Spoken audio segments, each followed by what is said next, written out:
So, you've passed your driving test. Well done and congratulations. Now, here's what you need to do next. Firstly, take good care of your certificate of competency and take this with you to your NDLS centre. At the NDLS centre, they will process your application for a full licence, and about 2 weeks after you arrive at the NDLS centre, they should send you out the full licence in the post. Then you'll have to display N plates on your vehicle for the first 2 years of your full licence. So that's the quick version, but let's look at it in a bit more detail now. So once you successfully pass the driving test, the tester will usually present you with 3 documents or pieces of paper.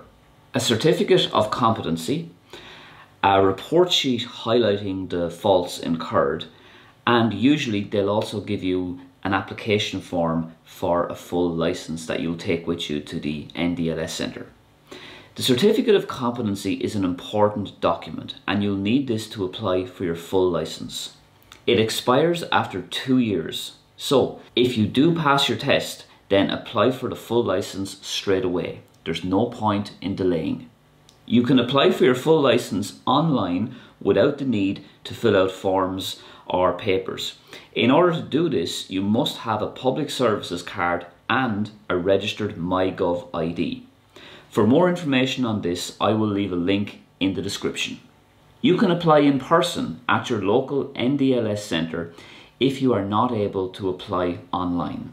NDLS means National Driver Licensing Service. Make sure you book an appointment first on their website, www.ndls.ie. When you arrive at the acquired time, make sure you have the following documents with you. A fully completed application form. Now don't worry if you don't have this ready, they'll have plenty of spare ones down there. You'll also need your most recent learner permit. If you do not have your most recent learner permit, then make sure you bring some valid photo ID. You'll also need your certificate of competency, as I said. This only lasts 2 years, so it expires after 2 years. So make sure you bring this with you, and as I said, don't delay in terms of applying for your full licence. The fee is €55. The NDLS will accept credit and debit card. They'll also accept Google and Apple Pay, and they will also accept PayZone vouchers. They will not accept cash, cheques or postal orders. You will also need to provide proof of your PPSN, that's your personal public services number. And in certain cases, you may need to prove your address and your residency. You may also need a medical report too, but this depends on the individual circumstances. A lot of people actually don't need a medical report to complete their application for a full licence. For a comprehensive list of everything you need, check out my link in the description, and this will go into more detail.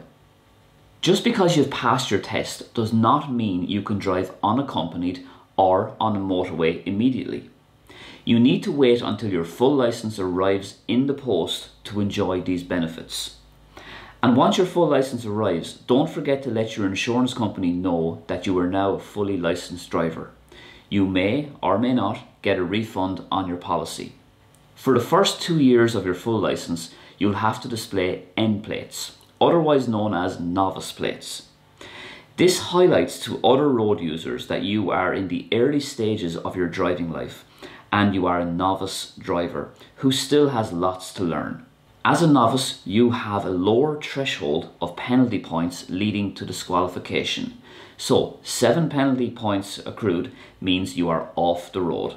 So don't do anything stupid for your own sake. A novice driver can drive unaccompanied and they can drive on motorways, but they cannot act as an accompanying driver for a learner permit holder. As I always say, driving is a journey, not a destination. Just because you've passed your driving test does not mean you know everything, and it does not mean that you're the perfect driver. There's still so much to learn, such as driving in different towns, cities, counties and countries. There's also motorways to think of. And with that in mind, I've made 2 great videos on motorways. You'll see them popping up here on screen, but I'll also leave links in the description as well if you'd like to check them out. So if you found this video useful, please give it a thumbs up, and I'll be back very soon with another driving lesson video. Thanks for watching, and I'll see you soon.